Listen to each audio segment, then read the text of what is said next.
Avez-vous déjà travaillé dur, jour après jour, pour votre salaire, et malgré tout avoir l'impression de ne jamais avancer vraiment? Vous êtes-vous déjà demandé pourquoi certains semblent créer la richesse pendant que d'autres restent coincés dans la course sans fin du travail? Si vous voulez comprendre comment passer de « travailler pour l'argent » à « faire travailler l'argent pour vous », vous êtes au bon endroit. Mais avant de plonger dans ces principes, prenez un instant pour vous abonner à cette chaîne. Ici, on parle de croissance personnelle, de réussite financière et d'outils concrets pour transformer votre vie. 1. Comprendre les actifs et les passifs. Beaucoup de personnes travaillent dur toute leur vie, mais n'atteignent jamais la véritable liberté financière. Pourquoi? Parce qu'elles ne comprennent pas la différence entre un actif et un passif. Jim Rohn l'expliquait clairement. La richesse n'est pas une question de revenus élevés, mais de gestion intelligente. Comprendre cette distinction fondamentale, c'est comme apprendre une nouvelle langue, la langue de la liberté financière. Un actif, c'est tout ce qui met de l'argent dans vos poches, que vous soyez éveillé ou endormi. Cela peut être un investissement immobilier qui génère des loyers, des actions qui versent des dividendes, une entreprise qui fonctionne même quand vous êtes absent, ou encore un produit numérique vendu en ligne. Les actifs travaillent pour vous.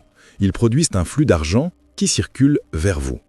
Autrement dit, ce sont vos alliés dans la quête de liberté. Un passif, au contraire, aspire vos ressources. C'est une dépense ou un engagement financier qui prend de l'argent dans vos poches. Beaucoup confondent les passifs avec des signes extérieurs de richesse.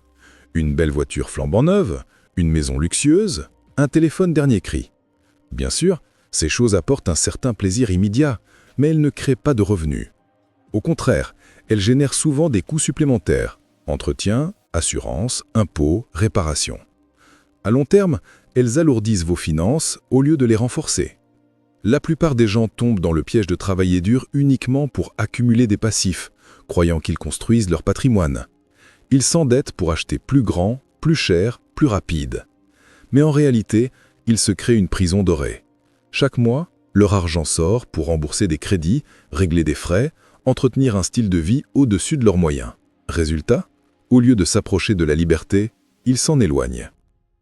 Jim Rohn disait « Ne vous demandez pas simplement combien vous gagnez.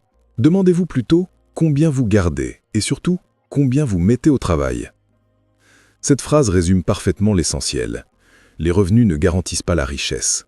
On peut gagner beaucoup et finir pauvre, comme on peut gagner modestement et s'enrichir avec discipline. La clé réside dans la capacité à transformer une partie de ces revenus en actifs qui génèrent un flux d'argent régulier. Prenons un exemple concret. Imaginez deux personnes qui gagnent la même somme chaque mois. La première dépense presque tout son revenu pour payer une maison trop grande, une voiture à crédit et des vacances luxueuses. La seconde vit en dessous de ses moyens, met de côté une partie de son revenu et investit dans des actifs. 10 ans plus tard, la première est toujours prisonnière de ses dettes, tandis que la seconde reçoit des loyers, des dividendes et dispose d'une sécurité financière. Voilà le pouvoir de la distinction entre actifs et passifs. Cette logique est simple, mais elle demande une prise de conscience profonde. Beaucoup de gens préfèrent la gratification immédiate, acheter maintenant, profiter maintenant, plutôt que de bâtir lentement des fondations solides. Pourtant, la vraie liberté naît de la patience et de la stratégie. Chaque actif acquis devient une brique qui construit votre indépendance. Chaque passif accumulé devient un poids qui vous ralentit. La direction que vous choisissez détermine votre avenir. Il est donc essentiel de se poser cette question avant chaque dépense importante. Est-ce que cela mettra de l'argent dans mes poches ou est-ce que cela en retirera? Si c'est un actif, c'est une graine plantée qui grandira avec le temps. Si c'est un passif, c'est une charge qui limitera vos possibilités futures. Cette simple habitude de réflexion peut transformer radicalement votre rapport à l'argent. En fin de compte, comprendre les actifs et les passifs n'est pas seulement une leçon de finance, c'est une leçon de vie. C'est choisir entre la dépendance et la liberté, entre la survie et l'abondance, entre travailler toute votre existence pour de l'argent ou bâtir un système où l'argent commence à travailler pour vous. Ceux qui intègrent cette règle fondamentale construisent non seulement leur richesse, mais aussi leur tranquillité d'esprit. 2. Pourquoi l'épargne ne suffit pas? Depuis des générations, on nous enseigne que l'épargne est la clé de la sécurité financière. On nous dit « mets de côté un peu d'argent chaque mois, garde-le précieusement, et un jour tu seras en sécurité ». Cette idée est rassurante, mais elle est incomplète. l'épargne seule ne conduit pas à la liberté financière. Elle ne fait que vous maintenir à flot. En réalité, se contenter d'épargner, c'est comme remplir un seau percé. Peu importe vos efforts, l'eau finit par s'échapper. Pourquoi? Parce que l'épargne est constamment érodée par un ennemi silencieux, l'inflation. L'inflation agit comme une fuite invisible dans votre portefeuille. Ce que vous pouvez acheter aujourd'hui avec 100 €, vous ne pourrez plus l'acheter demain avec la même somme. Au fil des années, le pouvoir d'achat diminue et votre argent perd de sa valeur. Autrement dit, vous pouvez bien économiser toute une vie, mais si vous ne mettez pas cet argent au travail, il finira par s'amenuiser. Prenons un exemple simple. Imaginez que vous mettiez de côté 10 000 € et que vous les laissiez dormir à la banque sur un compte sans rendement réel. 10 ans plus tard, avec une inflation moyenne de 3%, ce même argent n'aura plus que le pouvoir d'achat d'environ 7 400 €. Vous avez l'impression d'avoir préservé vos économies, mais en réalité, vous avez perdu de l'argent sans le savoir. Voilà pourquoi épargner n'est pas suffisant, parce que l'argent immobile s'appauvrit. L'épargne en elle-même est comme une première marche d'un escalier. Elle vous aide à commencer, à créer un petit coussin de sécurité pour faire face aux imprévus. Mais si vous restez bloqué sur cette marche, vous n'irez jamais plus haut. L'objectif n'est pas de s'arrêter à l'épargne, mais de l'utiliser comme tremplin pour accéder à l'investissement. C'est l'investissement qui permet de franchir les autres marches et de gravir l'escalier de la liberté financière. Beaucoup de personnes croient qu'elles peuvent atteindre la richesse en épargnant davantage. Alors elles se privent, réduisent leurs dépenses, mettent de côté chaque centime possible. Mais il existe une limite à ce que vous pouvez économiser. Vous ne pouvez pas vivre indéfiniment dans la restriction. Au contraire, il est beaucoup plus puissant de chercher à augmenter vos revenus et à investir une partie de ce que vous gagnez, plutôt que de simplement stocker votre argent. Jim Rohn expliquait que l'argent devait être vu comme une graine. Si vous gardez toutes vos graines enfermées dans un coffre, elles ne donneront jamais rien. Mais si vous les plantez dans un bon sol, c'est-à-dire dans des investissements intelligents, elles se multiplient et donnent des fruits année après année. Épargner, c'est stocker les graines. Investir, c'est les planter. Et celui qui se contente de stocker finit toujours par avoir moins que celui qui ose planter. Il est également important de comprendre que la sécurité totale n'existe pas. Certaines personnes gardent leur argent de côté par peur. Peur de perdre, peur de se tromper, peur d'investir. Mais en réalité, ne rien faire est encore plus risqué, parce que votre argent perd de la valeur chaque jour qui passe. L'immobilisme est une décision en soi, et cette décision mène à l'érosion progressive de votre richesse. Certes, l'épargne a un rôle utile, constituer un fonds d'urgence, une réserve pour les imprévus. Mais une fois ce filet de sécurité en place, chaque euro supplémentaire devrait être mis au travail. Le but n'est pas de dormir sur son argent, mais de le voir croître. C'est seulement ainsi que vous pouvez construire un avenir où vos finances travaillent pour vous, plutôt que de rester figé dans une lente d'évaluation. En fin de compte, l'épargne seule ne suffit pas parce qu'elle ne crée pas de richesse. Elle préserve seulement une illusion de sécurité. La vraie liberté financière naît quand on combine l'épargne et l'investissement. Épargner vous protège du court terme, investir vous construit un avenir. L'équilibre entre les deux, voilà la vraie stratégie. 3. L'effet cumulé des investissements. Il existe une force silencieuse, invisible, mais extraordinairement puissante dans le monde des finances, l'effet cumulé. Beaucoup le sous-estiment car ses résultats ne sont pas immédiats. Mais ceux qui comprennent ce principe et qui l'appliquent consciencieusement transforment leur avenir.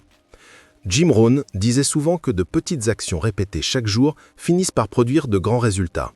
En matière d'argent, l'effet cumulé agit exactement de cette manière. Il transforme de modestes investissements en fortunes considérables avec le temps. Concrètement, l'effet cumulé repose sur les intérêts composés. Cela signifie que vos gains ne s'arrêtent pas aux bénéfices initiaux. Ces bénéfices sont eux-mêmes réinvestis et commencent à générer à leur tour des gains. C'est une boucle vertueuse qui s'accélère avec les années. Au début, les résultats semblent modestes, presque insignifiants. Mais plus le temps passe, plus la courbe s'élève rapidement, créant un effet boule de neige qui peut devenir spectaculaire. Einstein appelait les intérêts composés la 8e merveille du monde. Il affirmait que celui qui les comprend les reçoit et celui qui ne les comprend pas les paye. Cette phrase résume toute la magie du processus. L'effet cumulé travaille à la fois pour vous ou contre vous. Il peut enrichir ceux qui l'utilisent intelligemment à travers l'investissement ou appauvrir ceux qui l'ignorent à travers les dettes et les crédits. C'est une loi universelle que nul ne peut éviter. Prenons un exemple simple pour illustrer cette puissance. Imaginez que vous investissiez seulement 100 € par mois dans un actif qui rapporte en moyenne 8% par an. Après un an, vous aurez épargné 1 200 €, mais grâce aux intérêts, votre capital sera légèrement supérieur. Après 10 ans, ce capital aura déjà dépassé 18 000 €. Et après 30 ans, vous pourriez vous retrouver avec plus de 140 000 € uniquement grâce à la régularité et à l'effet cumulé. Ce qui semblait au départ insignifiant devient avec le temps une somme considérable. Le secret de l'effet cumulé, c'est la régularité et la patience. Beaucoup de personnes s'attendent à des résultats rapides et abandonnent trop tôt. Elles commencent à investir, voient peu de résultats après quelques mois ou quelques années et concluent que cela ne marche pas. Mais l'effet cumulé demande du temps, car les premières années construisent simplement les fondations. Les gains les plus spectaculaires apparaissent dans la durée quand les fruits commencent réellement à se multiplier. Un autre point essentiel est que l'effet cumulé ne concerne pas seulement l'argent. C'est une loi universelle de la vie. Les habitudes quotidiennes, qu'elles soient positives ou négatives, produisent des résultats cumulatifs. Lire chaque jour 10 pages d'un livre transforme votre esprit au fil des années. Prendre soin de votre santé chaque jour crée une vitalité durable. À l'inverse, négliger de petites choses, reporter sans cesse, céder à la facilité, finit par produire des effets cumulatifs, mais dans le mauvais sens. En matière de finances, cela signifie que chaque euro investi compte, mais aussi que chaque euro dépensé inutilement est un euro en moins qui aurait pu profiter de la magie des intérêts composés. Beaucoup sous-estiment la puissance du temps. Ils disent « ce n'est que quelques euros, ce n'est pas grave ». Pourtant, ces petits montants négligés peuvent représenter des milliers, voire des dizaines de milliers d'euros dans l'avenir si on les avait investis. Il est donc crucial d'adopter une discipline d'investissement, même modeste. Peu importe que vous commenciez avec 50, 100 ou 200 € par mois. Ce qui compte, c'est de commencer et de rester constant. L'effet cumulé est impartial. Il ne demande pas des fortunes au départ, il demande de la régularité. C'est cette discipline qui fait la différence entre celui qui construit lentement sa liberté financière et celui qui reste prisonnier de ses dettes et de ses dépenses immédiates. En fin de compte, l'effet cumulé nous enseigne une grande leçon. Le temps est l'allié le plus puissant de l'investisseur. Plus tôt vous commencez, plus tôt vous mettez cette force invisible à votre service. Ceux qui reportent, qui attendent le bon moment, perdent en réalité les années les plus précieuses où la boule de neige aurait pu commencer à grossir. L'effet cumulé récompense la patience et la constance, et il pénalise l'attente et l'impatience. Voilà pourquoi comprendre et appliquer l'effet cumulé est un tournant décisif. Il ne s'agit pas seulement de chiffres et de pourcentages, mais d'un véritable état d'esprit. Accepter que les grands résultats ne viennent pas en un jour, mais qu'ils sont le fruit de petites actions répétées et amplifiées par le temps. Si vous engagez vos finances sur ce chemin, l'effet cumulé deviendra votre meilleur allié pour bâtir une richesse durable et une véritable indépendance. 4. Construire un revenu passif. Le revenu passif est l'un des concepts les plus puissants pour atteindre la liberté financière.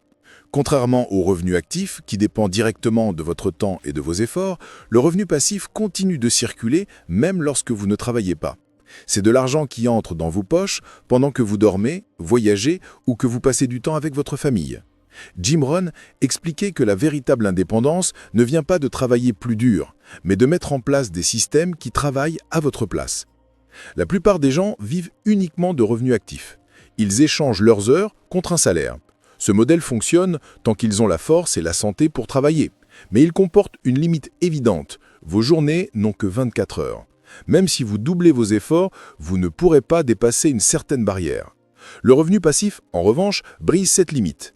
Il vous libère du temps tout en maintenant, voire en augmentant vos revenus. Un revenu passif peut prendre plusieurs formes. L'immobilier locatif en est un exemple classique. Vous achetez un bien et les loyers deviennent une source régulière de revenus. Les dividendes d'actions ou d'obligations fonctionnent de la même manière. Vous placez de l'argent dans des entreprises solides et elles vous versent une part de leurs bénéfices. Les royalties issues d'un livre, d'une chanson, d'un brevet ou d'une invention sont également des revenus passifs, car une fois créés, ils continuent de générer de l'argent pendant des années. Dans le monde moderne, il existe aussi des revenus passifs digitaux. Créer une formation en ligne, publier un e-book, lancer une chaîne YouTube monétisée ou encore développer un logiciel ou une application sont autant de moyens de bâtir un revenu qui ne dépend pas de votre présence quotidienne. Internet a ouvert des portes incroyables pour multiplier les opportunités de revenus passifs accessibles à tous ceux qui ont la volonté d'apprendre et de créer. Construire un revenu passif ne signifie pas qu'il n'y a aucun effort à fournir. En réalité, il demande souvent beaucoup de travail au départ. Écrire un livre, créer une entreprise, développer un projet numérique ou investir dans l'immobilier nécessite du temps, de l'énergie et parfois de l'argent. Mais la grande différence est que cet effort initial finit par payer encore et encore sans que vous ayez besoin de recommencer chaque jour. C'est comme planter un arbre. Au début, vous arrosez et entretenez, mais ensuite, il porte des fruits pendant des années. Un point essentiel est la diversification. Il ne faut pas compter sur une seule source de revenus passifs, tout comme il ne faut pas dépendre d'un seul salaire. Plus vous multipliez vos sources, plus votre sécurité financière grandit. Imaginez que vous ayez un revenu locatif, des dividendes d'actions et une formation en ligne qui se vend régulièrement. Si une de ces sources ralentit, les autres continuent de fonctionner. C'est ainsi que vous bâtissez une stabilité solide et durable. Un autre avantage du revenu passif est qu'il redéfinit votre relation avec le temps. Lorsque vos finances ne dépendent plus uniquement de vos efforts quotidiens, vous gagnez une ressource précieuse, la liberté de choisir. Vous pouvez consacrer vos journées à des projets qui vous passionnent, passer plus de temps avec vos proches, voyager ou même réinvestir votre énergie dans la création de nouvelles sources de revenus. Le revenu passif vous offre le luxe de décider ce que vous voulez vraiment faire de votre vie. Jim Rohn insistait sur ce point. La richesse n'est pas seulement une question d'argent, mais de choix. Le revenu passif vous donne ce choix. Il ne s'agit pas de devenir riche pour accumuler des biens matériels, mais de devenir riche en temps, en possibilités et en liberté. Un salaire élevé peut impressionner, mais un revenu passif solide libère réellement. C'est cette différence qui sépare ceux qui travaillent toute leur vie sans repos de ceux qui vivent selon leurs propres termes. Il est important de rappeler que la construction d'un revenu passif est un processus progressif. On ne bâtit pas une indépendance financière en une nuit. Cela demande de la vision, de la discipline et de la persévérance. Chaque petit projet, chaque investissement, chaque idée développée est une brique ajoutée à votre liberté. Même si les résultats semblent lents au départ, avec le temps, ils s'accumulent et deviennent considérables. En fin de compte, construire un revenu passif revient à bâtir une machine qui travaille pour vous. Chaque actif créé est un rouage dans cette machine. Au début, elle démarre lentement. Mais à mesure que vous ajoutez des sources de revenus, elle s'accélère et finit par tourner d'elle-même. À ce moment-là, vous comprenez que vous avez franchi une étape décisive. Vous ne travaillez plus uniquement pour l'argent, c'est l'argent qui travaille pour vous. Et c'est là que commence la véritable liberté. 5. Être patient et constant. La patience et la constance sont deux vertus essentielles que l'on oublie souvent lorsqu'il s'agit de construire sa liberté financière. Beaucoup de gens veulent des résultats immédiats. Ils veulent investir aujourd'hui et récolter demain, comme s'il s'agissait d'une graine qui pousse en une nuit. Mais la réalité est tout autre. La richesse, comme un arbre robuste, demande du temps pour grandir, s'enraciner et porter ses fruits. Sans patience, même les meilleures stratégies finissent par échouer. Jim Rohn rappelait souvent que la discipline quotidienne, répétée dans le temps, crée des résultats extraordinaires.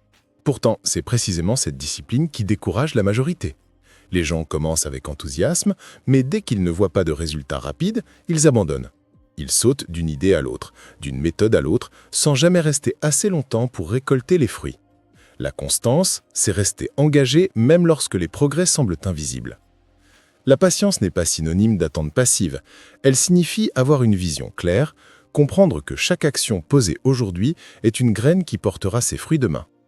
Quand vous épargnez, investissez ou développez un projet, il est naturel de ne pas voir immédiatement de grands changements. Mais c'est précisément dans ces moments d'invisibilité que la magie se construit en arrière-plan.